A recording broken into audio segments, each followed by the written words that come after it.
Shall we begin?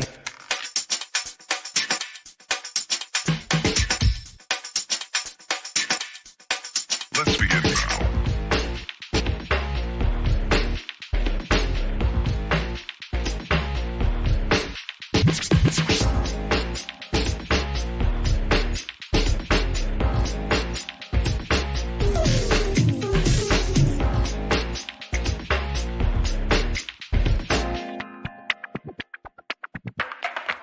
Let's begin now.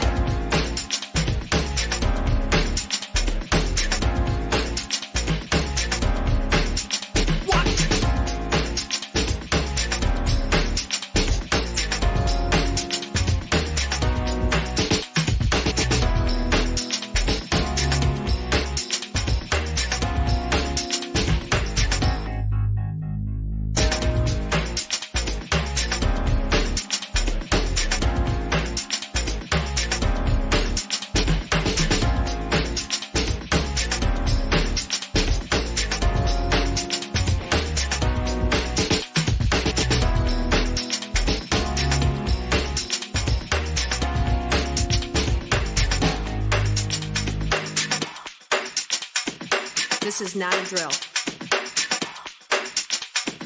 Repeat, this is not a drill.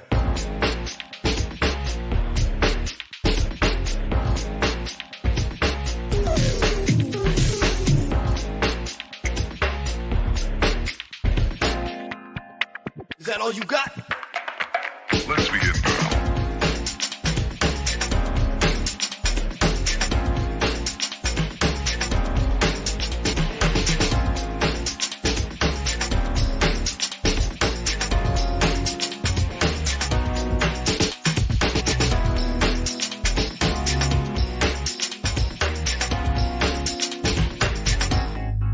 What up?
Craig Pasta Jardula. You'll recognize him from hosting the Jimmy Dore Show while Jimmy's on tour. I always say, tell me one thing that Joe Biden has done better than Donald Trump. Tell me one freaking thing. Joe Biden's going to do the whole student debt thing. No, he's not. Student loan freeze is ending. Prepare to pay up starting August 30th. Joe Biden had a chance. He had leverage when he went to talk about the debt stealing. He didn't get it done with McCarthy. He couldn't get it done with McCarthy, but he still made sure there was a pipeline of money to go to Ukraine Thank war God. and any other war they want.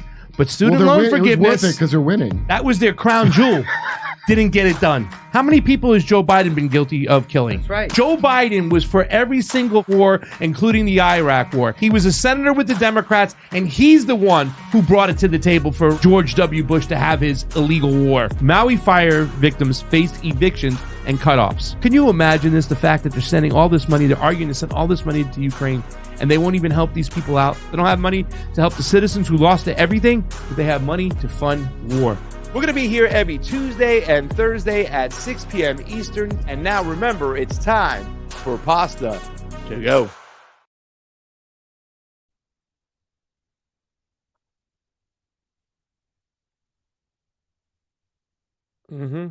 Jamie? Let's go. There we are. Welcome back to the show, everybody. Craig Pasta Jardula. Should I move a little bit this way, too, to get everybody in properly? Yes, okay. You can see the rest of LA burning over there, guys. Welcome back to the show. I am your host, Craig Pasta Jardula. This is Pasta to Go. Thank you so much for joining in. This is the show right here, ladies and gentlemen. This is the important one.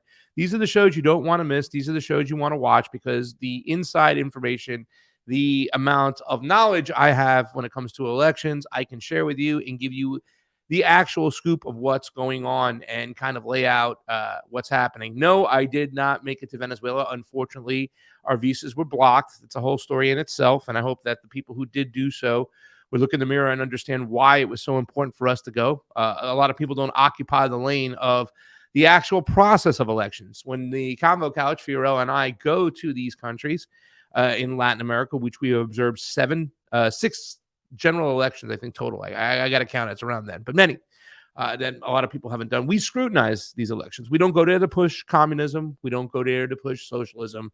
We don't go there to push capitalism either. We go there to push and to see if there's such thing as national sovereignty, meaning these people and these countries get to choose their leaders. They get to have a democratic process in which they decide what should happen with their resources. Then they decide if they should take IMF loans and be a part of the United States system, or in this particular case, the BRICS system, in which the Venezuelan country is looking at and eyeing out right now. And I know a lot of those BRICS countries, like China, Russia, who have already validated their election system, their election the other day, are looking forward to bringing Venezuela and all that oil into the fold. Now, does it make it right for us to get in there and say, hey, you can't do that? We have to stop Russia and China from getting all these natural resources? Or is it better off that we change the way we do business, that we maybe rip up the Monroe Doctrine, and instead of bullying these countries and having proxy wars and putting up puppet governments, we go in there with the good old American way, our ingenuity, our engineering, our workforce, and say, hey, we're going to help you do things better, and we're on the same continent. We're going to learn how to play nice in the sandbox and have a sort of bond between countries that is fair and where we don't tell you what to do, but you get to choose what to do.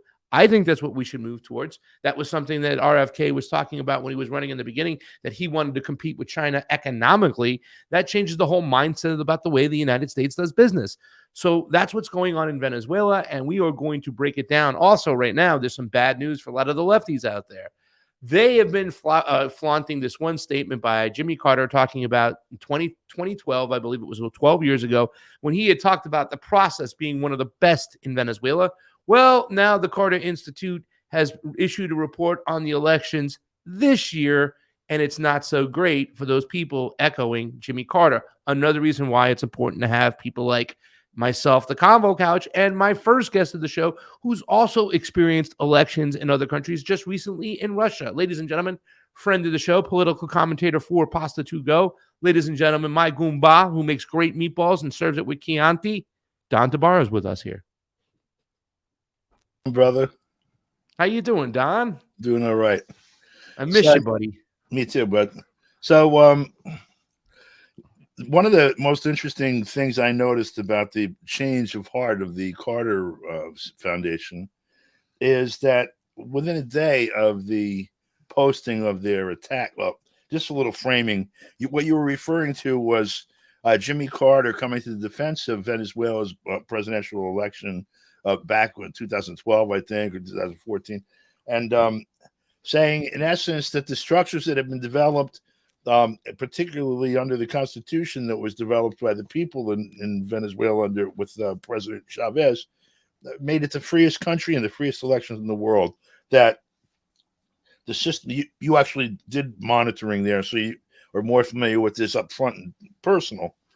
But the system that they devised for blocking fraud, in essence, to make sure the count is accurate and auditable, in essence, by anyone, was open source, easy, put your hands on it, look at it, and visible to everybody.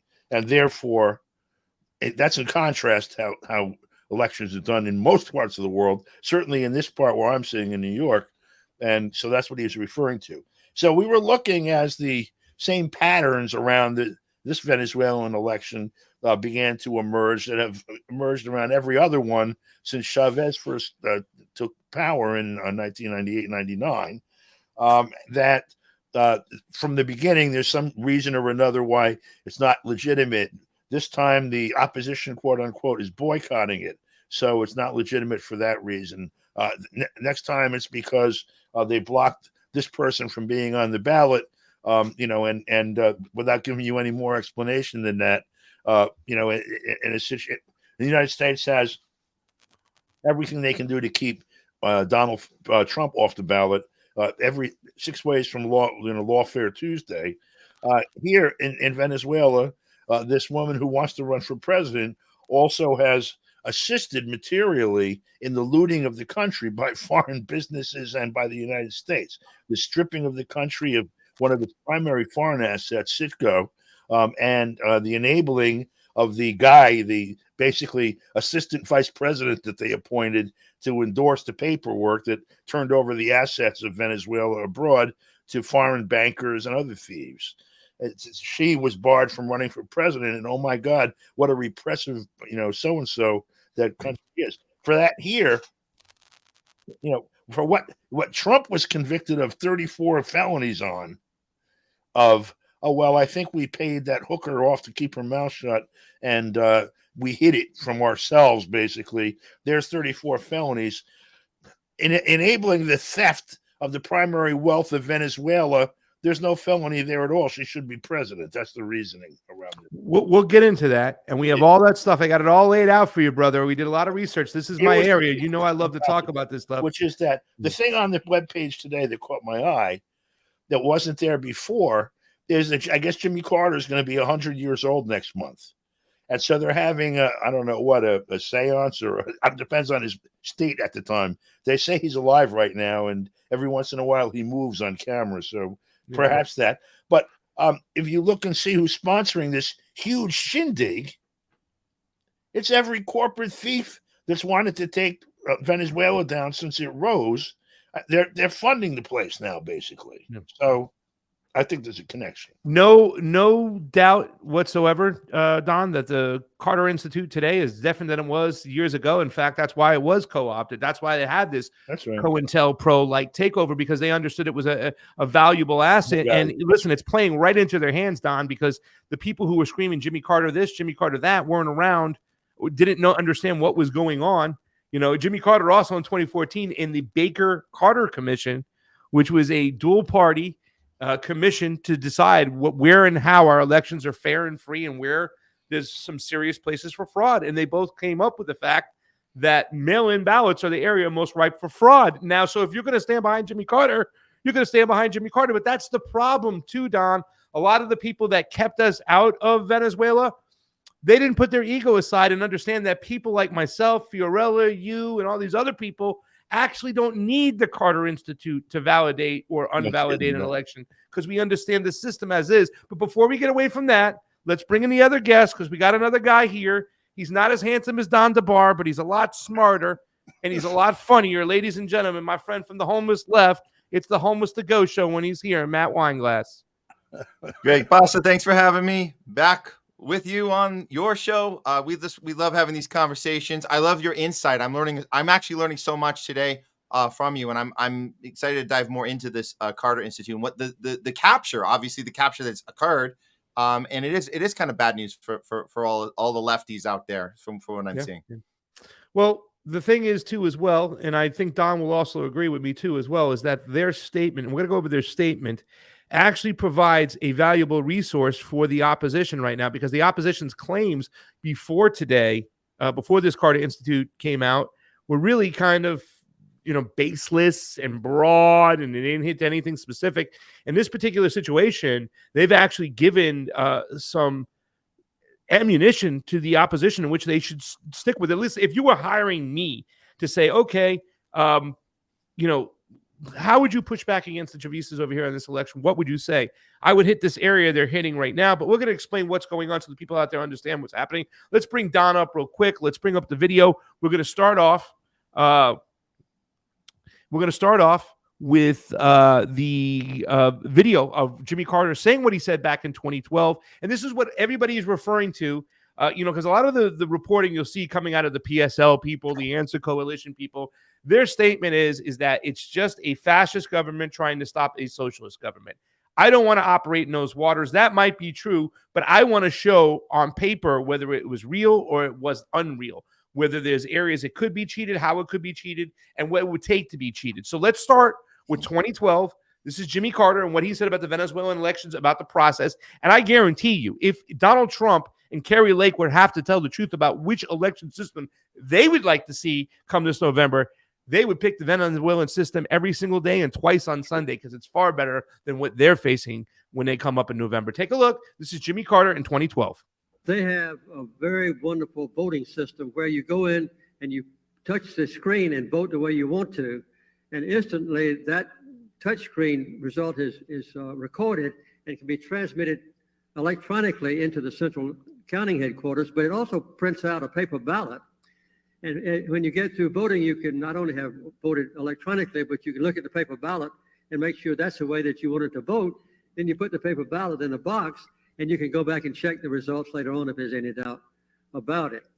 As a matter of fact, of the 92 elections that we've monitored, I would say that the election process in Venezuela is the best in the world. They have a very wonderful voting system where you... So there it is. Okay. Pretty much 2012, what he said. Hold on a second. Come on, let's remove that. Best in the world. Yeah, in the world. One of the best processes in the world. Let me tell you something. I do somewhat agree with that. Yeah. It is a DRE machine, which is a direct recorded electronic device. Now, that would bring anybody to say, wait a second, it's machines. That's really, really bad. I don't think we should necessarily use that. But what they do is they present a paper trail, because each machine prints out a ballot. And that ballot, in the purview of the public now, is taken and put in a separate ballot box. At the end of the election, 54% of the machines and the ballots will be audited to match up against the machines. So in other words, 5.5 million of the 10 million votes that were cast in Venezuela were audited against the machine. And you would say to yourself, wait a second, if there's fraud, it's going to be caught in real time. We would see videos, Don and Matt, of them saying, look how they messed up this count. Look at this audit not working. It's no good. And in addition to that, out of that, they having to know, in other words, for the Chavistas to cheat, they would have to know which 5.5 million ballots were going to be audited against the hand count, right? Yeah, right? They would have to then flip out of the 4.5 million votes left, since he won by 700,000 votes. They would have had to have flipped 1.4 million votes to do this in front of the purview of the public. And if you're the opposition, as each results are planted on each door from each machine, you would have immediately caught it. You would have asked to have machines flagged. You should have stood in front of those machines. Yeah. We saw none of that. All their evidence is coming after. So when we hear this and we see this stuff, what Jimmy Carter's talking about, he's actually true, because it's the same system, and it's a system that is very transparent. The public can audit it. They can verify it. And if there was fraud being committed, it would have been caught in real time. Your thoughts on what Jimmy Carter said, Matt, and the election you've witnessed from a person who hasn't gone and seen another election overseas. What do you think when you hear this so far? Well, first I'll correct that. We have witnessed other elections overseas before we started the Homeless Left show. We've spent time in Mexico covering the 2006. We were with Greg Palast way back then covering that one. They called that one. It was Florida con salsa. I'll credit Greg Palast on that one. So we've seen it when things are shady and hard to see. But one thing I'll say about Venezuela, and we've been in Venezuela. I haven't been there for covering an actual election, but we do know the ongoing struggle with American imperialism there. We do know that that's been a problem. That we understand that the lives of people there are suffering regularly by our implementing our type of great old American capitalism implemented militarily. With that said, what Carter is saying in 2012 absolutely needs to be applied right now. And I do think that when you made that comment about Trump earlier, Trump and Lake would say, yes, this is the system we need. The problem is I don't think they're going to be quick enough to say that, because that by admitting that, what Carter said in 2012, by admitting that now, yeah, it scores you a point for your team about why our elections are so bad and why 2020 even happened the way it did at all. But you're not going to be able to keep your narrative about how we have to stop the Venezuelan people from putting in the government that they don't actually want, but they're being tricked into it by that. We have to save them from themselves. Bullshit. You can't have both things at once. That's the biggest problem here. You can't keep both stories going. So instead, you don't really need to acknowledge what Carter said. All you got to do is keep pushing Elon Musk, propaganda all throughout Twitter, putting up these fake charts about why Maduro actually lost and why it's a no-brainer, and we need to deplatform him on Twitter, and we need to send in the troops, take him out, and that's all you need to do. So there is no paper trail as far as they're concerned. So that's what I say. I say they're going to ignore Carter altogether here. Don, you had a conversation the other day with Dan Kovalik. Dan Kovalik has been in Venezuela before. What are your thoughts when you see this the other day? When you see this in front of you, what's going on? Obviously, we're going to break into the Carter Institute, their statement, and it's not really favorable for Venezuela, but we'll talk about the Carter Institute today than when it was in 2012 and 2014. Like we said, Jimmy Carter's 100 years old, but what are your thoughts when you see these elections right off the bat and you see the pushback against it? I mean, you've witnessed elections before, and sorry for the wrong information. Matt did experience elections outside, the United States. But what are your thoughts, Don, when you see a lot of this right now, and your just initial assessment from everything you've witnessed and the people you've talked to that have been on the ground before? Well, look, I mean, elections are about power. They are a mechanism that helps to mediate who has levers of power under what conditions and within what limits in a particular society.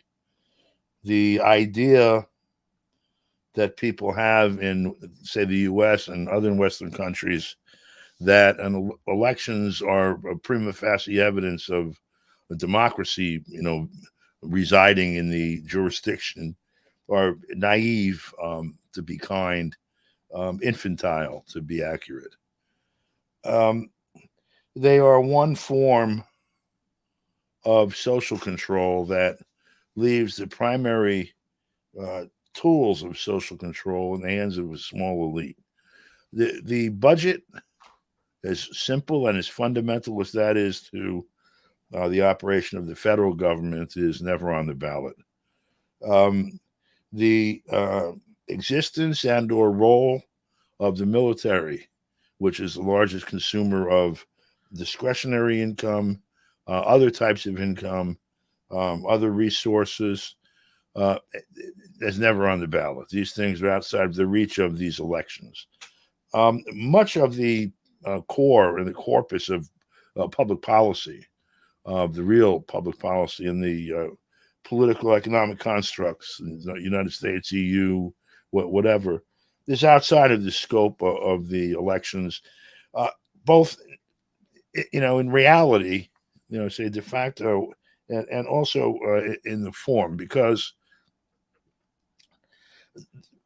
where people think they're making public policy with, say, a presidential election, well, what public policy is being discussed and what is not allowed to be discussed, what is not heard and not carried and not repeated, in most parts of the world, the idea that in 2024, the U.S. presidential election, the primary issue that the Democrats or the insurgent party, and actually also happen to hold the incumbency of the White House and the Senate, the idea that abortion rights are the primary issue in front of any constituency in the United States is laughable everywhere else in the world.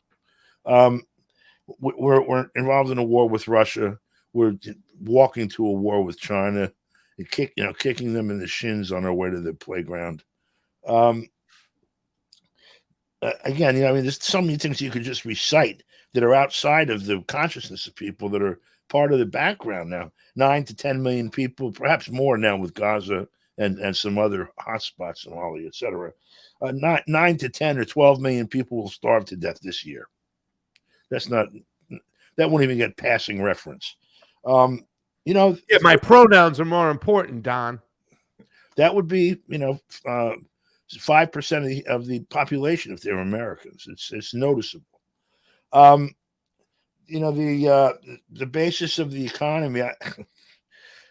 I was just listening to a conversation between two apparently somewhat intelligent 30-plus-year-old guys in the swimming pool at a local boat club an hour ago, 2 hours ago.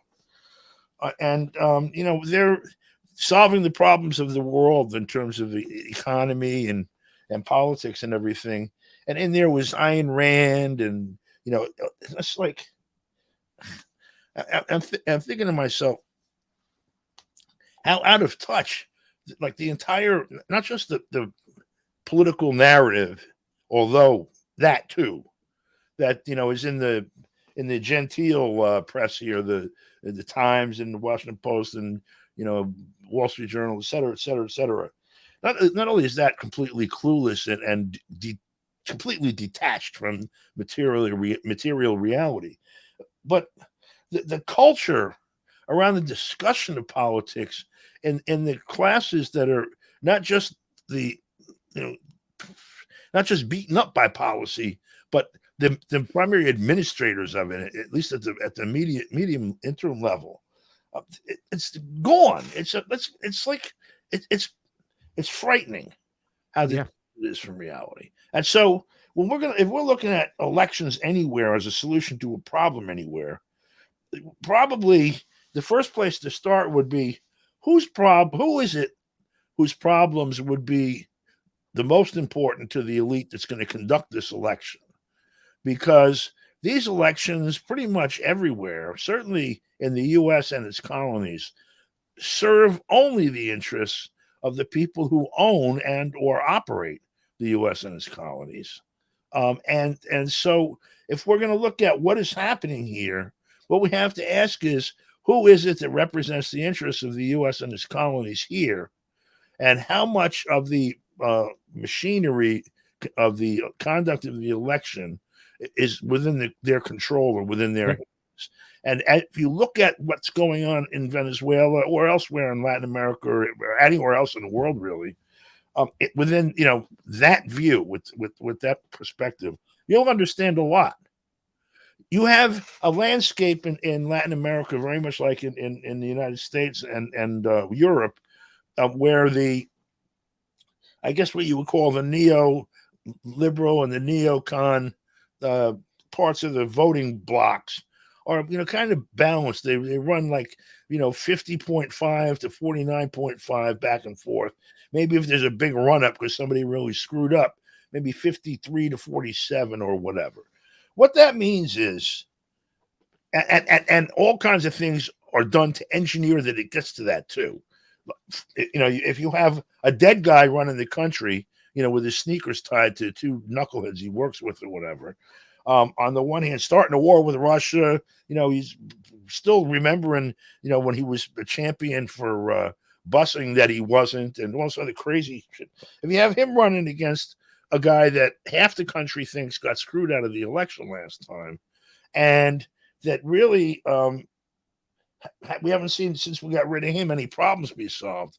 If you have nothing else to do to make it, they had to drop all the crap that they've dropped on Trump to make it close.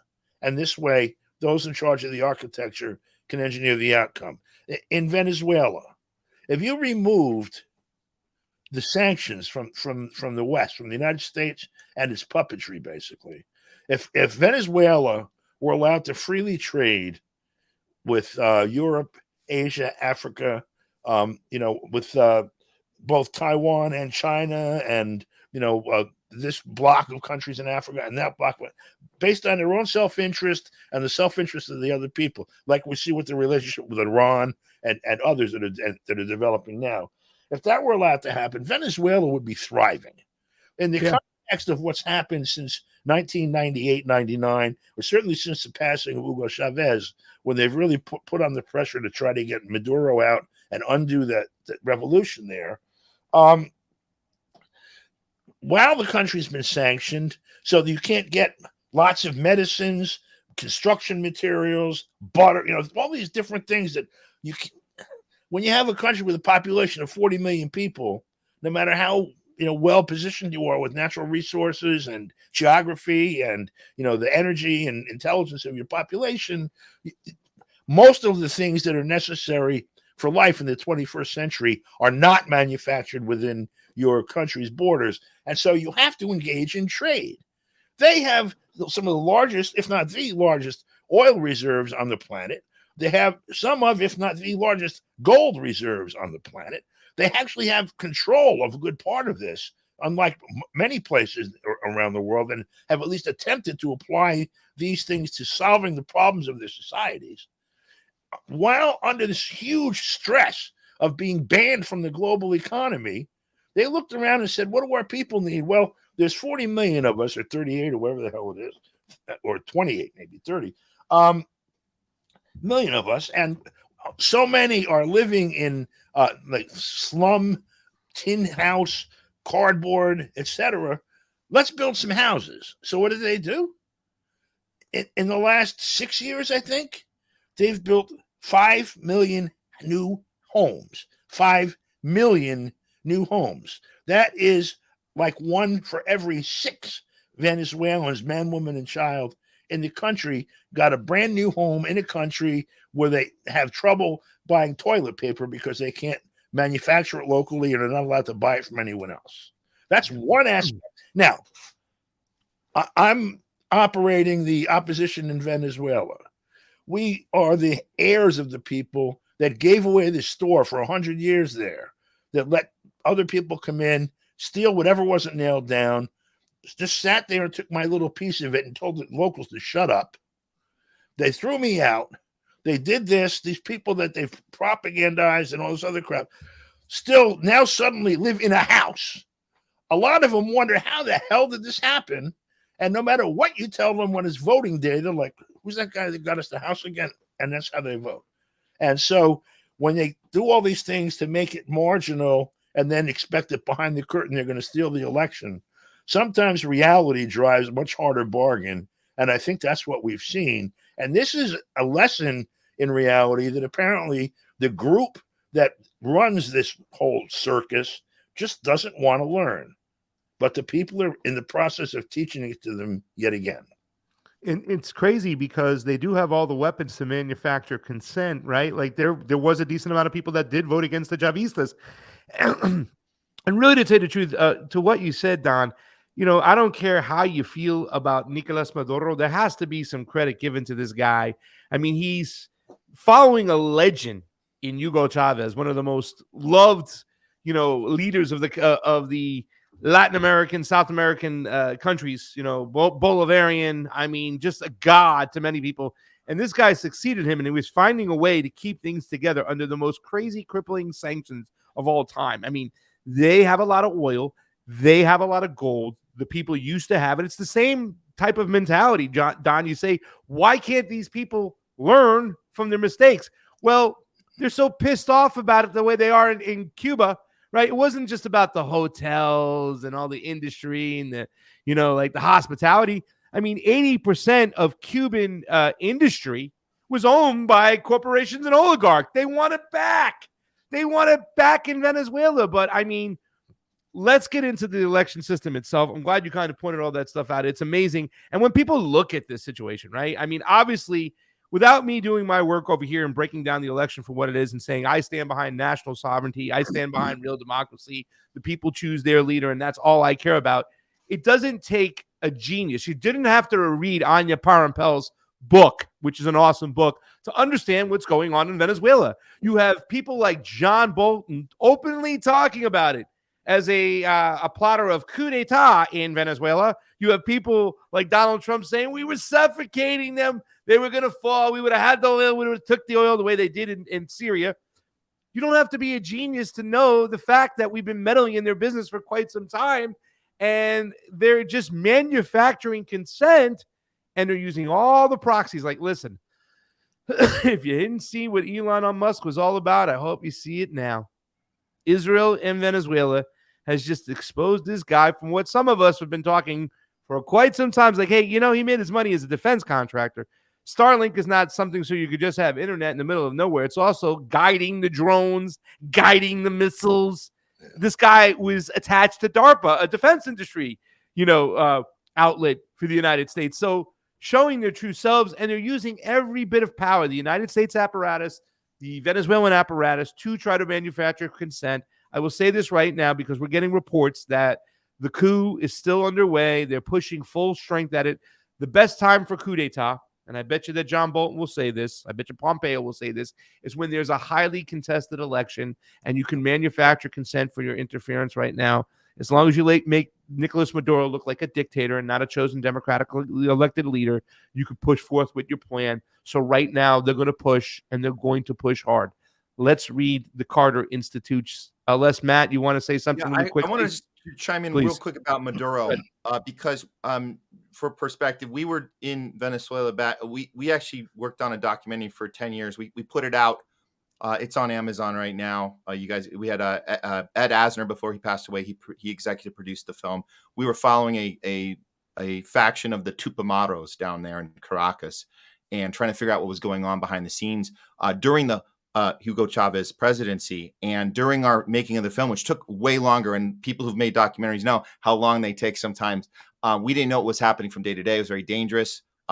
Being there and trying to figure out how to make this film. When Hugo Chavez passed away in 2013, and Maduro comes in, we all believed, after everything we had learned about what Chavez had done and how he basically had bring these people up under his wing and really brought something to the table as far as all the, we know there's all the social programs, all the stuff that was created, helping bringing people out of poverty. We saw the look on Maduro's face when he was anointed, and all of us thought at the time, there's no way he's going to be able to handle this, carry this mantle. Not after everything we've seen, what American imperialism has done through Chavez's years. There's no way he's going to handle this. So I had no clue.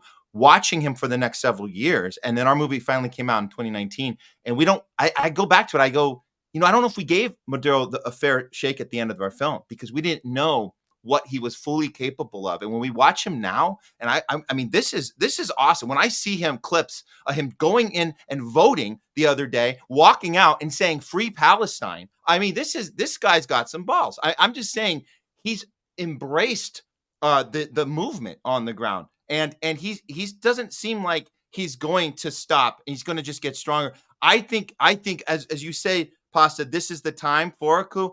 I think if anyone can handle it again, because he survived so many assassination attempts already, I think Maduro will be able to pull through. I see a different look in his eye than I did back then when we were covering him, when we were making the film. Well, they're going to come hard.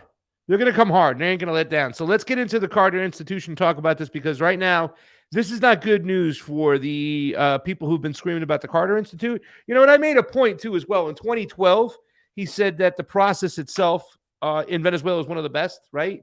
Pointing out the paper ballot, the audit they have. It's visible. It's in the purview of the people. One day of voting must have ID. Specific location, can't go to any of this location, so it's trackable. I mean, this makes it audit proof, right? Like, for instance, right now, if the opposition had some proof that there was funny business going around, they would have a list of voters and saying, listen, we exit polled these guys and it's not matching up to the results you have on the door. They would have this information because it's all there. Everything down to the detail of the Venezuelan election makes it publicly verifiable or able to audit. We don't see any of this. But the Carter Institution, like I'm saying, which is very different now than it was then, especially you can see when it came out of the whole Russiagate situation, you knew it was a captured industry. This is classic COINTELPRO stuff right here, where they know that they got to get in there and get a hold of this one facet, this one group, this one organization, because if they don't do it, it's going to always push back on what they want to do. And the easy way to manufacture consent for regime change is with a fraudulent election. Like I said, right now the time is ripe for the ruling class to try to overturn this election and try to take back Venezuela. They're going to try hard right now, because the longer they wait, the more the people will organize together to push back against any type of uprising from outside forces. So let's read about the Carter Institute right now, because this is providing a lot of information and a lot of ways to manufacture consent to cast doubt on the election system. And this is what's going to bite a lot of people in the arse, for just simply throwing out the Carter Institute instead of allowing a lot of people like us to come to show the actual process of the elections, knowing the process of the elections. If you don't do your homework, it's going to come back and bite you in the butt, and it did right over here. Atlanta, this is the Carter Center statement on Venezuelan elections. We have it up. We're into it. Thank you so much, Jamie. Thank you all for watching. Hit the like button, hit the share button. We're out there. All the ways to help out the shows and independent media are listed down below. Let's do that. Atlanta. Venezuelan 2024 presidential election did not meet the international standards of electoral integrity and cannot be considered democratic. The Carter Center cannot verify or corroborate the results of the election declared by the National Electoral Council, which is the CNE, that's their body that oversees elections, and the electoral authorities' failure to announce disaggregated results by polling stations constitutes a serious breach of electoral principles. I read that. I chopped that all up. Let me read it one more time. Yeah. What? Sorry. Yeah. Actually, read. You can just, if you read the first sentence, the first paragraph, and then half the second paragraph, right to the point where it says Electoral Council, you'll see my problem right at the beginning. You'll see it. Venezuela's 2024 presidential election did not meet international standards of electoral integrity and cannot be considered democratic. The Carter Center cannot verify or corroborate the results of the election declared by the National Electoral Council, the CNE, and the electoral authorities' failure to announce disaggregated results by polling stations constitutes a serious breach of electoral principles. All right, that second paragraph is actually two thoughts. What they're saying in the first paragraph, they're declaring that the election did not meet international standards of electoral integrity and cannot be considered democratic. And then they say, we can't verify or corroborate the results of the election. Really? How did you decide then that it doesn't meet international standards? See, here's what's going on here. This tells you right up front. The only time that, and you were mentioning this, but I'm turning what you were saying, it's value to the process upside down from where you were. Whatever, I'm just a different perspective.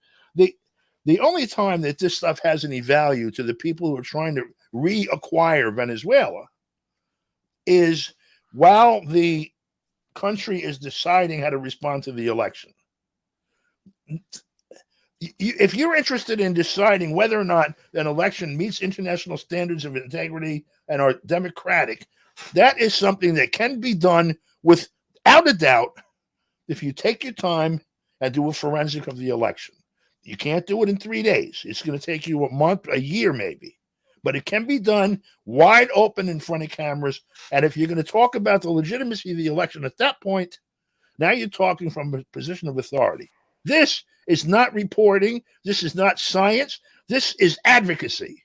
And they tell you at the beginning of it, and when it's advocacy without science, holding itself out to science, the actual term of art is bullshit. And that's what this is, bullshit. It's also a red herring because what they're referring to right now, let me read this. The Carter Center cannot verify or corroborate the results of the election declared by the National Electoral Council and the electoral authorities' failure to announce the disaggregated results by polling station constitutes a serious breach of electoral principles. Now, what's going on is what a lot of people don't know is that right away, the CNE did not report some polling spots on their website. What had happened was they had saw that it was hacked and something was going on and they couldn't get control of it. So somebody had planted a bug in the system so they couldn't report the results right away of certain polling places. That then opened up a doorway for a push against, well, why didn't they report these results right away? From what I understand, and I'm trying to verify, they still have 30 days before they have to put it on their website. I think that's the way it goes. But they're waiting to find out if they can capture back their system. And Don, you know about this probably. Maybe, Matt, you might know about this. But there have been bugs planted inside Venezuela's electricity grid because it was built way before the Chavistas took power. It had all Western infrastructure. So there was bugs planted in everything. So there might be bugs planted all over the place. And what's going on to combat that now, because the opposition and Marina Corina Machado, her party has said they have 70% of the tally sheets and they can prove that the election was fraudulent. The Maduro campaign or presidency or cabinet is saying that they're going to release 100% of the tally sheets because they probably had people at all their polling spots take pictures of every single result that came from every single machine, and they have the homework. That's what's going on right here. But this is, you got to admit in some ways, Don or Matt, there's a little genius right here for going after the areas in which they can provide some ammunition to the opposition and the Western media to use to manufacture consent, because they can say, oh, they didn't report it. There was a bug in their system. Come on, please. They needed to report it. They should have reported it. They won't talk about the rules that the CNE has some more time to do so. And once again, I got to verify this completely, but that's what's going on here. Is this genius or not, gentlemen? Yeah, pretty genius. Take a look at the OAS reporting on all of this, the Organization of American States, which is the U.S. CIA arm. Yeah. This is the council where we drag all of our puppetry in the Americas and tell them what to do to each other and with each other, etc. So in 2020, there was an election on December 6th. If you'll recall, that was the in the aftermath of the 2018 election. And this was Juan Guaido's election, if you'll recall. So there's a letter dated 3 days later, 3 days after this election, from Bradley Frieden to the OAS Permanent Council. He is the deputy permanent rep of the U.S. to the OAS, the puppet master, if you will. Thank you for convening this, to Madam Chair. Thank you very much for convening the Special Permanent Council, which reaffirms the OAS stance in support of a return to democracy in Venezuela. It's important for the OAS and the world to recognize the fraudulent December 6th elections as the latest act in the playbook of the Maduro regime to undermine and ultimately destroy democracy in Venezuela. This is 3 days after the election. This guy's, his behind is parked up in Washington and comes down for a meeting of this group. And they have been able to determine with absolute certainty that the election that had just taken place was fraudulent, should not be honored, and they started stoking all kinds of street activity, violence, basically, for another attempted rainbow, whatever the hell they call those things, a color revolution. So this is in 2020. 2018, the same thing after the presidential election.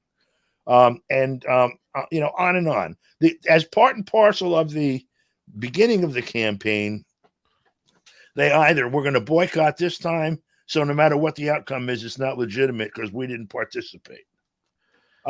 Next time it's, we tried to participate, but they wouldn't let us run Adolf Hitler's ghost, or they wouldn't let us run somebody who was an active accessory to the theft of $5 billion from Venezuela's treasury, or etc.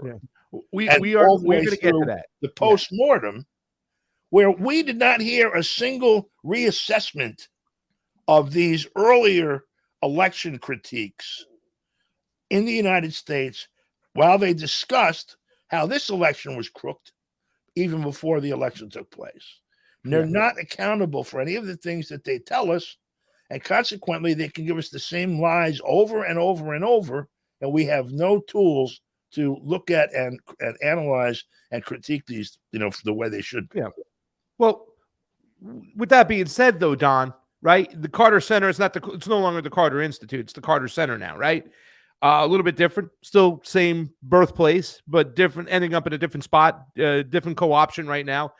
It still is a lot more powerful, I think, than what's said by the OAS, because the OAS, or which is otherwise known as the OAN, the same name, is already looked upon as a vessel of the foreign policy apparatus. In this particular situation, when it came to the Carter Center, and not only just the fact it came from the Carter Center, right? Because now you have some of these leftists talking about Jimmy Carter this, Jimmy Carter that. This is using a piece of ammunition against them.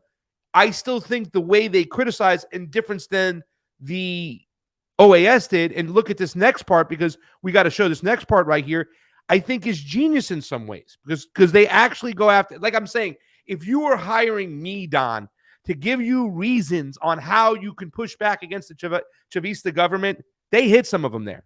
They hit the one point they said that was slow in the reporting and that they're hiding something. So they manufacture consent right there for people to think. And this is the other part.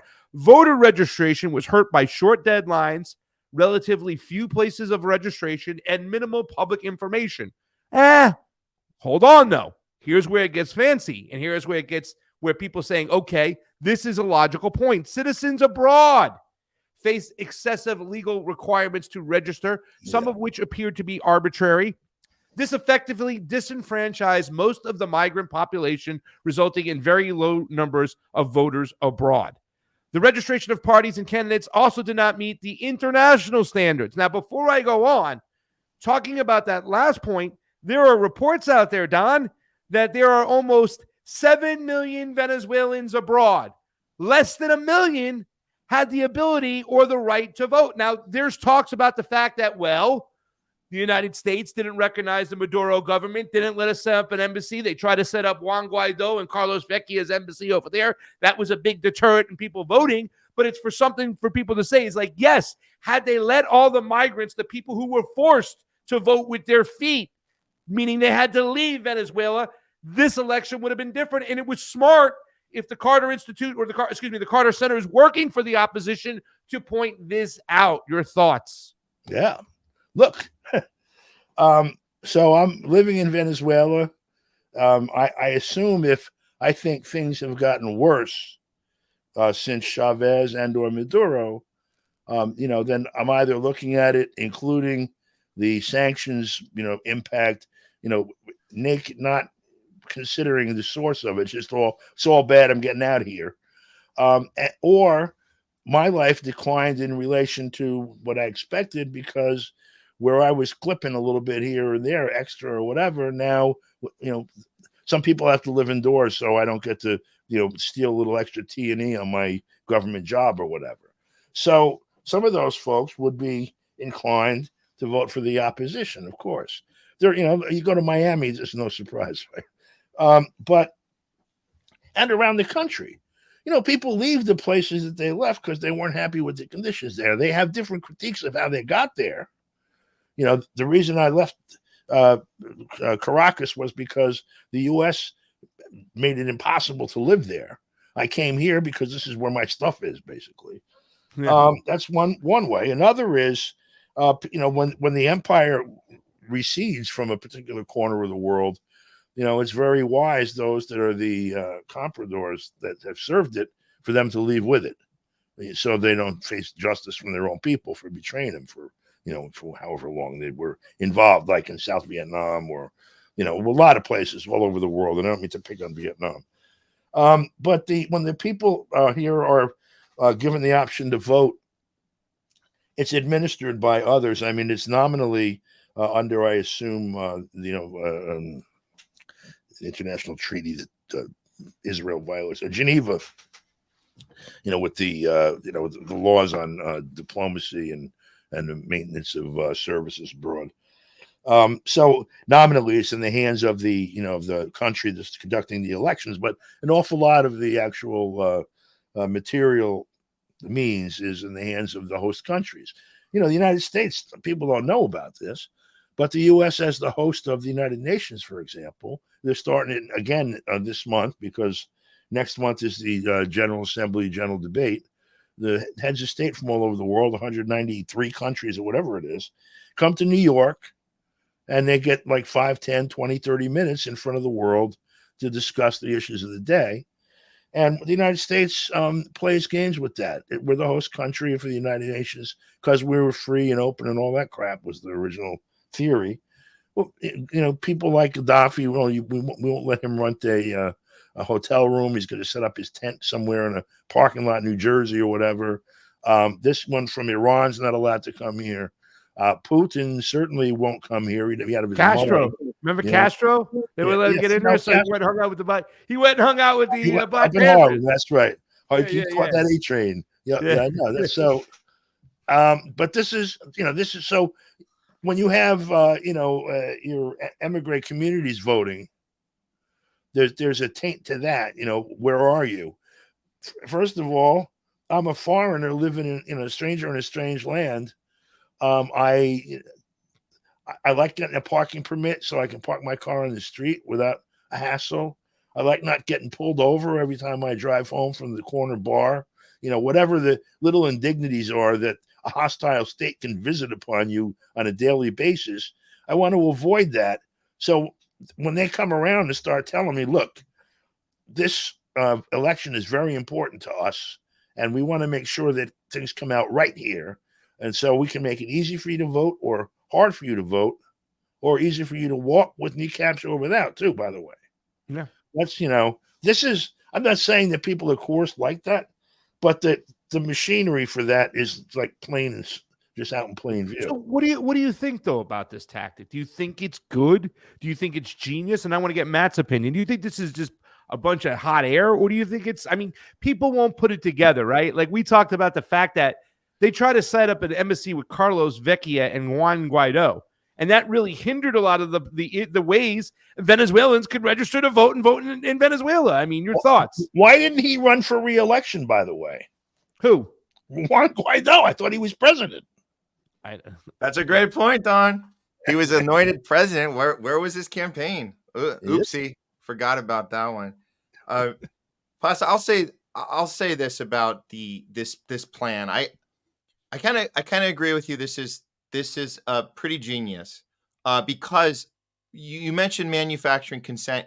This is about manufacturing consent from the West. This isn't about changing the minds of the people on the ground. We could talk about how the people think on the ground for a long. I mean, I've got personal stories of people that have kind of all over the place from Caracas of how they feel about what happened to their country, to their city over these last few decades. There's a lot of different storylines going on there. I don't think we're as bright. We're more captured here. And so when you have this type of messaging, it is called manufacturing consent. It's a term that I think I need to apply to this. It's it's a Hollywood term when you're looking at investing. So you're investing. So here's a little thing about Hollywood. So when we invest in film, you talk to investors here and you say, okay, how do I know my money's going to make it out to the end? Because these are hard things to do. You put money in a film, it's usually not going to work. Well, what can I do to guarantee at least the best results or the least amount of risk? Well, it's called reverse engineering. So we got to reverse engineer the end result and work backwards. So this is an investment strategy, Hollywood strategy.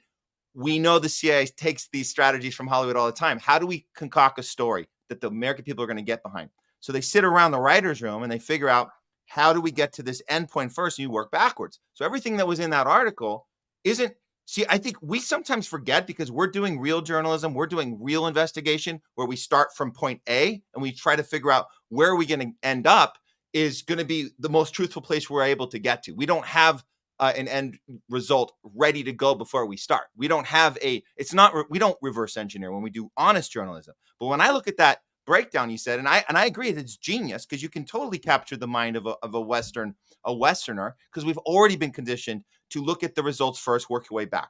What do you want to prove? How do you prove it? You put A, B, and C, you just do it backwards. And you end up with this report about and you cover all the bases. You say, they needed time. What's going on there? Why do you need time you can't tell us right now? You need 30 days. Oh, that looks suspicious. Well, they already had set that up. So everything's working backwards to get to the result, which is this election was rigged and we need to overthrow Maduro. That's the result. And you get your payoff. Your investment pays off. You reverse engineer everyone. That's how you get manufactured consent. It's the opposite of journalism. It's the opposite of what we're doing here. So I just want to throw those terms out. People understand there's a lot more nefarious shit going on in here than people getting things right or wrong in a report. They're already trying to get to a goal before they have any information in front of us at all to start. The Carter Center statement on Venezuela elections hit 2 points. Number one, that the reporting from the CNE dragged their feet. Something suspicious over there. What's going on? That's why the Maduro cabinet is forced to release all the tally sheets in which they had captured to push back against it, right? The two thing was they didn't allow people, the voter suppression. They didn't let Venezuelans abroad vote. That was another form of rigging the election. Here's the third reason, which gets really, really good for the West to use. And this is something I can see Donald Trump saying. They didn't want me on the ballot, right? Hold on. Do you have to go down? I think you have to go down a little bit. I think you're the other way. Okay. The registration of parties and candidates also did not meet the international standards. Over the past few years, several opposition parties have had their registration changed to leaders who favor the government. This influenced the nomination of some opposition candidates. Importantly, the registration of the candidacy of the main opposition forces was subject to arbitrary decisions of the CNE, without respecting basic legal principles. The electoral campaign was impacted by unequal conditions among candidates. The campaign of the incumbent president was well-funded and widely visible through rallies, posters, murals, and street campaigning. The abuse of the administrative resources on behalf of the incumbent, including the use of the government vehicles, officials campaigning, while the other official capacity and the use of social programs was observed throughout the campaign. Now, it will state earlier that they were out there for almost a month beforehand, but this is going right to that point we were talking about earlier, Don. Well, but you know what? See, Wait, here's hold the on. funny thing too. Here's the funny thing. Let me just say this so people know. I gotta lay it simple, stupid. This is going and referring to the fact that the main oppositional candidate would have been Corina Machado, right? She would have been able to run, very popular. I think she's got like 4 million Instagram followers, like, you know what I'm saying, like that. They took her off the ballot. I saw these same accusations in Nicaragua, and there's a reason for it. And you mentioned it earlier. We talked about it a little bit, but let's provide a little information on why she was removed. But once again, Don, Matt, this is the geniusness of this freaking statement right here by the Carter Center. They didn't let the main opposition on the ballot. You Trumpers know what it's like. They've been throwing off your candidate everything. Look, they're doing the same thing. The globalists over here. Don, go ahead. Well, first of all, when they're pitching to the Trumpers, quote unquote, they won't be saying you, they'd be saying we. The people behind this effort to discredit Venezuela's election, it's not Bolton's State Department or little task force for Latin America. This is the Democratic Party and the CIA. Okay, they are the same ones who were doing this to Trump, trying to do it to Venezuela. Now, what got me in this little piece here is where they're talking about arbitrary decisions of the CNE and their control over the candidacies, and in essence, the lack of equal conditions among candidates and the slanting of media coverage. So with all of that, someone explained to me how Kamala Harris is now the opposition candidate to Donald Trump. What was the democratic process used to select her, who has shares with Juan Guaido the fact that she became maybe president also, just like he did, but certainly, a candidate for president without ever receiving a single vote. They have that in common. So these things that they're describing here may not have existed as contradictions in the U.S. political system a month ago when they floated it out there to land this weekend. That's what you're talking about, how the foresight they had to say, okay, we're going to bring this crap up now, and right after the election, it's going to be timely. But they didn't, apparently they didn't know. Nobody's watching a big clock or paying attention to their own bullshit or whatever. But what happened was the same thing in spades took place here. Yeah. And they dragged their feet to get this message out. It took the Carter Center to come save their asses. Now they got some stuff to manufacture consent on. Matt, your opinions after hearing Don DeBar's racist, misogynic comments about possibly having the first female woman ever elected president ever in the United States. Don, I'm very ashamed. That's what they're going to say, Don. Don, how dare you? How dare you? This is a woman. We want to break glass ceilings. Woman of color. This is a moment we're doing this. She's doing it for women, for minorities of all sorts, whether they're Indian American or African American, it doesn't matter. She's doing it for everyone. Everyone but us. Not to mention the fact, not one vote, like Don said, not one vote. Well, and they're about to, that's not the reason. That's not the reason. But this playbook is they're so good at it that I actually think that, and I may be giving them too much credit for this like think tank that kind of like sits around and gets it. We got to get it just right. I think they're so into themselves that they think they can wing it. They can party all night the night before, show up to the job interview and just nail it because it's in their blood to do this. They can whip it out like easy. And nobody wanted Kamala like 4 years ago, obviously. So this was like their last resort. Yeah, you saw Biden on that stage. You're like, yeah, I think it's about time to do it. And they know the playbook so well. They were kind of doing it in their sleep. Also, they know we're so dumb.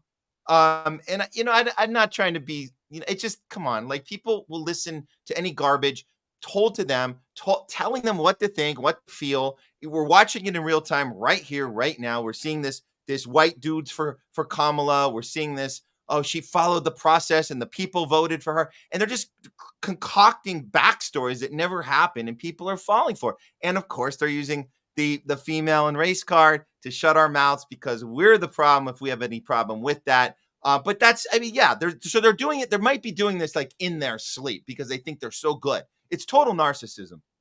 Well, I mean, we live in a world where reality is mediated by the FBI and others on through social media and cable TV and such, to where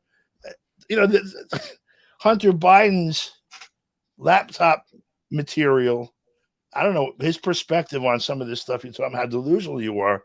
It's like an 8-ball and a vibrating mouse and you're on top of the world for the weekend or something.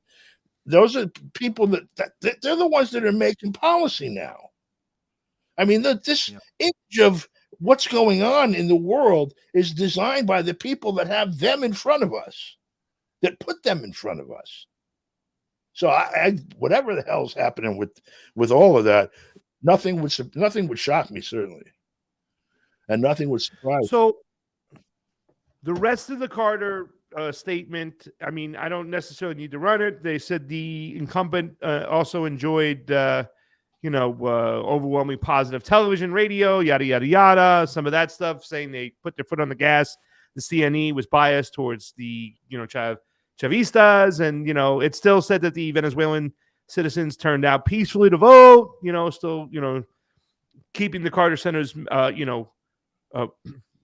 mentality, I'm saying they're what's the word I'm looking for? I don't know. They kept their integrity once again. That's still loving the reputation of sorts, right? Of still standing for the people, whatnot, making sure they can put that out there. They said that it was a lack of transparency when, with the results. So they pretty much hit those main 3 areas. Number one, that the reporting from the CNA, they dragged their feet. That's very suspicious. They didn't do what they had to do. They've suppressed the vote by not letting Venezuelans abroad vote. But more importantly, they left the number one opposition off the ballot. We have an article from the New York Times that shows that pretty much that Venezuelan elections announced, it was by Reuters. And it says the Venezuelan bars the leading opposition candidate Machado from holding office. And it explains that in Caracas on June 30th, this was one of the most recent, Maria Corina Machado, one of the favorites to win the Venezuelan opposition nomination for president in the October primary, has been barred from holding public office for 15 years. The country's Comptroller General said in a letter. Machado, 55 years old, an industrial engineer, a former lawmaker, is leading the polling for the 13-candidate primary convened to select a unity candidate to face the socialist president Nicolas Maduro in the 2024 election. A previous ban placed on her has been expanded because Machado supported sanctions by the United States on the Maduro government and backed former opposition leader Juan Guaido, the letter said. The opposition has said for years the bans are used by the ruling party to prevent political change. Machado, who proposed privatizing state oil company PDVSA and restructuring Venezuela's debt, told the supporters on Thursday a ban by the regime is garbage. It means zero. Adding it showed the Maduro government is being defeated. She tried to spin it. The ban does not affect Machado's ability to run in the primary because the opposition is holding without the state support, but it means she could register with the electoral authorities to appear on the ballot in the presidential race. Today's decision to disqualify Maria Corina Machado from participating in the electoral process deprives the Venezuelan people of basic political rights. Venezuelans deserve the right to select a candidate to participate in the presidential elections in 2024 without interference, a U.S. State Department spokesman said in a statement. Machado has been barred from leaving Venezuela for the last 9 times. last 9 years, and has been banned from office for 12 months in 2015, according to the controller. She did not include some benefits received when she was a lawmaker in her assets declaration. Machado says she never received the benefits. Venezuelan lawmaker Jose Brito, who serves in the ruling party-controlled National Assembly, asked the controller this week to clarify Machado's state status. And it just went on. They eventually did not let her run. Now, I saw a lot of this same type of actions. Let's remove the thing real quick so Matt's face is not barred up over there. I saw a lot of this in Nicaragua, and it was, I believe, the Chamorros who were trying to run. They were taking money and getting finance from different groups, NGOs in the United States. We have something here, Don. It's called the FARA Act, right? Meaning that if you take money for political reasons from an opposing entity, from another foreign government, you have to register it. The Nicaraguan government gave the Chamorros as much time as they wanted to show and produce their finances to show they weren't taking benefits. The same thing happened here with Marina Machado, right? Marina Corina Machado. She was accused of taking money from the United States and their entities as a puppet government, and therefore they barred her from ruling it. Just put up the FARA Act really quickly, Jamie. This is worse than that. See, okay. Here's what's going on. Reuters had a story yesterday, as a matter of fact, about this case. So July 31st. Bear with me because it'll take me a minute to get this laid out, but it's August 1st now because they've updated it. Court in Citgo auction needs more time to conclude talks, according to filings. And so it says U.S. court officials, start with that, handling the auction of shares in a Citgo parent, PDVSAC.UL, to repay Venezuela's debts, have asked for more time to complete their work, according to a court filing Wednesday. This is yesterday. Negotiators wanted 3 more weeks to finalize discussion and set deal terms, and they would not meet the July 31st deadline. This is the deal that they're talking about her getting paid to help engineer this, okay? What they did was say, all of you people that have claims against Venezuela, why don't you take Venezuela's property, Citgo, and bank accounts and gold holdings that are within your reach in your jurisdictions and make them open to seizure by the claimants. And so what you have is a feeding festival that's been going on. This particular one, for example, a Citgo parent was found liable for Venezuela's unpaid debts and defaults, and its shares were seized by a U.S. court. Now, when you talk about Venezuela's debts, I could sue Venezuela saying, hi, I'm Bob Guaido. You guys wouldn't let my brother be president. Pay me $10 million. A court here issues a judgment. And now this one here, Miss, I wish I could be president if I wasn't a thief, will sign off on in some court somewhere so that they can seize some piece of property of Venezuela's gold bars, gas stations, Citgo, whatever, sell it, and then give me my money. And this has been going on to the tune of the first offer submitted by investors in January for this block of property of Venezuela's reached $7.3 billion, well below a market valuation of between 11 billion and 13 billion. Now, you got crooks handling a crooked process, and the crooks that want to buy in are only offering to pay half of what the other crooks want. And she is the lead crook on the ground in Venezuela, and that's why she wasn't allowed to run for president. She should have been prosecuted. Yeah. Matt? Yeah, this does sound worse, Don. This is Reuters. This isn't me. This is not for you. This is from Reuters. How can we not have more transparency on this all around? I mean, this is like Pasta, you were saying about the any foreign entity. We know this should be law. We should be able to see. There should be registration. We should see where all the money's coming from. It seems to me that a lot of this has to do with the the people, the what do you call them, the oligarchies, the people running everything. They're everything they can do to not lose the global currency. So this is like this little maneuvers to keep it as long as possible. I do sense some desperation here. This isn't sustainable, right? At some point, there's enough of us, there's enough people seeing this bullshit, and we're able to, say this is you can't keep this all secret and keep maneuvering your shit around forever. But this is what it is. Does this have anything to do with the global currency trying to hold on to the value of the dollar, the reserve currency? Well, what this has to do is seizing every piece of valuable, every valuable asset you can lay your hands on to stay afloat and to, look, why does someone want to steal a $15 billion company for $7 billion? Do they have a grand mission, or do they just want, baseball tickets forever and, a swimming pool, all of the above? Just psychosis. Human beings do this crazy shit. They pursue wealth and power at the expense of all else. Some of them, including at the expense of the survival of our species. We're seeing it roll out in front of us now. Yeah, I think a lot. I just want to say one thing to what you just said, because I've been pondering the same thing, Matt, lately. And when you were saying it, I just had an echo of something, and I want to share it. When I was young, back in 1568, back in the late 1960s, early 70s, and I was coming to some awareness of all of this stuff, and I got involved. I was reading Marx and Lenin and all these people and lots of other stuff too.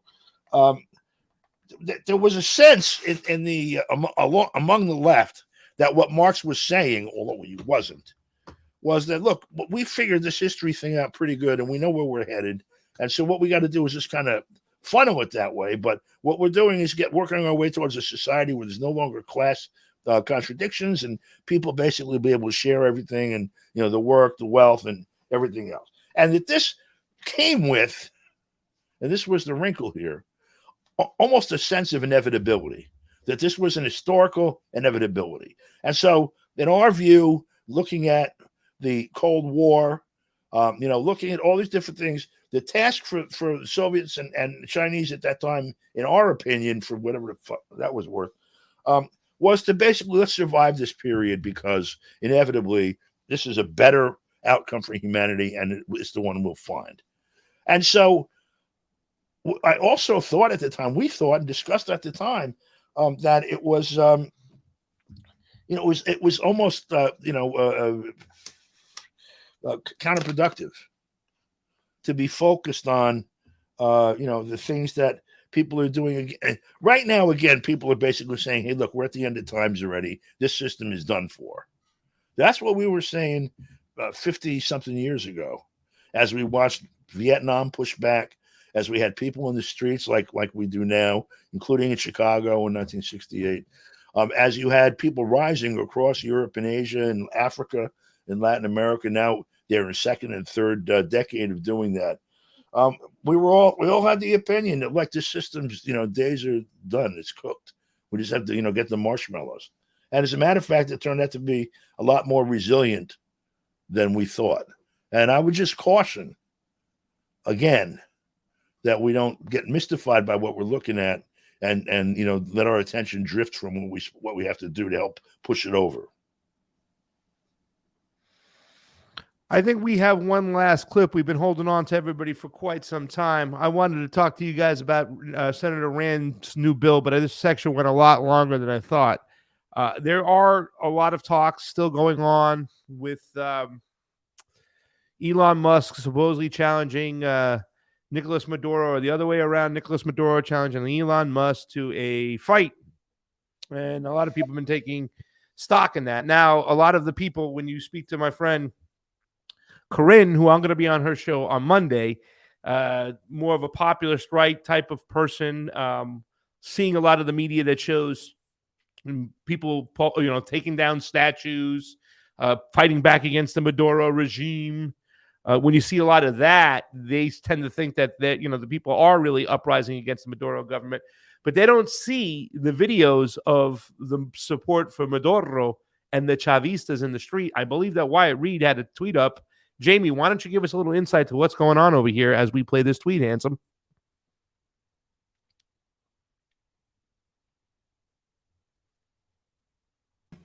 Come read it. everybody. Hi. Yes. Well, yeah, there's all this talk about how everything's falling apart in Venezuela, but Wyatt Reed's reporting that tens of thousands of Venezuelans are now marching through Caracas in support of the Maduro government. So it's another massive rally that will be completely ignored by the mainstream media, and he just shared the video there of just the people that are actually organizing in favor of the elections and in favor of the Maduro government. Is So Wyatt on there now? Is he there? Is he still there? I don't know. I was just asking. But I mean, these are the crowds of people that our media isn't going to share with you. There was a rally, Jamie, when they have a pause on Thursday, Friday, and Saturday. They can no longer campaign. So Wednesday's the last night you can campaign for like 3 days. It's a little rest period, little break period. Well, it was people were saying close to 1 million people came out to Caracas to support the Chavistas and Nicolas Maduro. He has overwhelming support there in that country. It would be, I'm not going to say that it wasn't a well-tested, election over here. I mean, it was more than 40% of the people came out for some diplomat who never held office before in the form of Maria Corina Machado. But, I mean, at the end of the day, I think the majority of the people in Venezuela still want to stand by the Chavistas because they believe in national sovereignty, and they don't believe the United States government should be telling them what they have to do with their resources, how they should run their government, and how to spend their money. And that's why they do have overwhelming support of stuff going on. Dude, there's a lot of other stuff going on as well that I don't want to talk about. I'm getting tweets right now about a certain individual who takes all the friggin' oxygen out of the room, and what's going on with him. And I'm not going to get into that, but there's some crazy stuff going on out there. Let me say this much, though, Don and Matt. I want to just say briefly that when it comes to, and I want what your thoughts are, approve or disapprove. You can step out, Jamie, if you want. Bye, everybody. Bye, everybody. There's Jamie. Bye. We love you, handsome. I believe when it comes to debating or talking about these situations, we need to maintain our cool and have respect.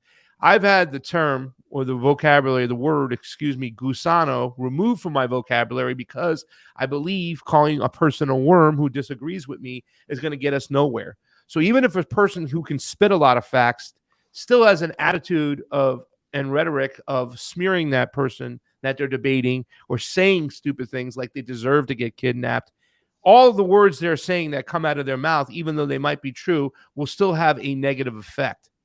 And I think a lot of people who are very divisive, whether they do say some things that are true, are really either useful idiots or being paid for somebody to have that type of mentality and that type of rhetoric. I want to make sure there are people that I disagree with. People like Martha Bueno. I mention her all the time because we've had some heated battles on lines where we disagree. She disagrees with my stance on Cuba and whatnot.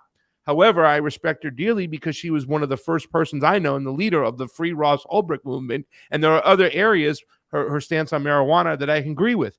If I sit there and I call people like that gusanos and I smear them, even if I come with facts, it's going to have a negative effect, right? It's going to be counterproductive of what I want to do. So I will encourage people out there, even if they're some of the worst people in the world. And it's different when you have somebody, a person of power. Like I would tell, Antony Blinken all types of horrible things. I'm not going to have respect for him, but the actual person, the voter, or a person who agrees or disagrees with my belief, and that's a person without power, I think we should treat those people with respect. And I think that's why so many people, other people are getting highlighted right now because they're divisive. So even if they're coming with facts, I think we need to get away from that. And I'm going to always champion that type of narrative, that type of behavior. And I think it's important moving forward as we have these discussions with people who disagree with us that we don't get crazy with not, because it's just going to be counterproductive to what we want to get across. Let's close the show up for the day. Matt, your final thoughts on Venezuela, your final thoughts on the show today, anything else you want to talk about? We haven't even got to the craziness, what's going on with the Israel assassination attacks. I mean, it is just, oh my Lord. Don, I know, please, before we give you the mic to get on out of here, please tell us where we can find your information. You talked to Sloboda, but let's start with you, Matt. Your thoughts on Venezuela as we close out the show. So we're not getting the honest truth when we scroll down Twitter. It takes a lot to get to these what you just showed, the actual people in the streets supporting their the reelection of their president, Nicolas Maduro. We're seeing all this other this stage stuff. I mean, the stuff I saw, I can't. I'm appalled. The stuff Elon is sharing and people are buying into it. It's not none of it is accurate. But again, we are the suckers in the West. We are the ones that are more gullible than anyone, and so we just have to be aware of that, be able to step outside of ourselves, and and just know that maybe the people on the street, maybe the people in Caracas right now, maybe they might have a better handle on what's actually going on. We could give them a little more credit, even though they don't always all agree on everything. They know we've been way more than a thorn in their side, let's just say, for the last several decades. So I give them credit. I give Maduro credit. He's gonna put up a strong fight on this. As far as how we go here, what you just said, and I'll end with this thought for you, Pasta, because you just brought up something good about how we behave and how we treat each other. If there's something that that Trump demonstrated to us in 2015. Which goes with what you're saying as far as holding people in power accountable. Sometimes it is okay to get a little rough, get on that stage and tell everybody on that stage off, because every one of them is a dishonest actor. And that's how he started that's how he started his political career. That was the moment when he got on that stage. He said, F you to everyone on that stage. And that we're watching, and any of the leaders watching that were trying to, the media that was conducting it, everybody, Hillary, Obama, he went after everyone in power. The mistake we make, and I'll piggyback off on what you said, the mistake we make is we think, oh, that's effective on that level. Let's us now treat each other that way. No, we can't do that. We have to know there's a difference between what Trump doing that on that stage in 2015, a difference between that. And I'll say most recently, I'll use the example of Destiny and the audacity he has to what you would say to people who show up to a Trump rally and belittle and say they deserve to get killed. I mean, this is the type of stuff that, and the internet is forever. And we will have this record of who behaved like this and who had the audacity to treat a fellow American who you don't agree with ideologically, but to have that kind of, just disgust and disdain and no principles. We have to do better. So we're not going to get that from Trump. We're going to have to get that from ourselves. We're going to have to find out how we can be better to each other. And then when it's time to go after the powerful, we can follow Trump's example on that. When it's time to go after the actual people, the oligarchy, as we say. It's interesting you bring up Destiny, because I think the ruling class wants everything or every argument to turn into a Destiny debate. I debated Destiny for over an hour on election integrity. Not once did I have to take personal attacks. Not once did I have to smear him personally. Not one time did I have to belittle him. Not one time did I have to really get in there and be an asshole about situations. I just had to be, calm, cool, bring the facts, and beat him back with the truth. And that's what I did. And I think that's really, to tell you the truth, after the election was over, we took a picture together, we shook hands. I showed them the ultimate sign of respect. And that's a guy who said like you said, some of the most disgraceful things.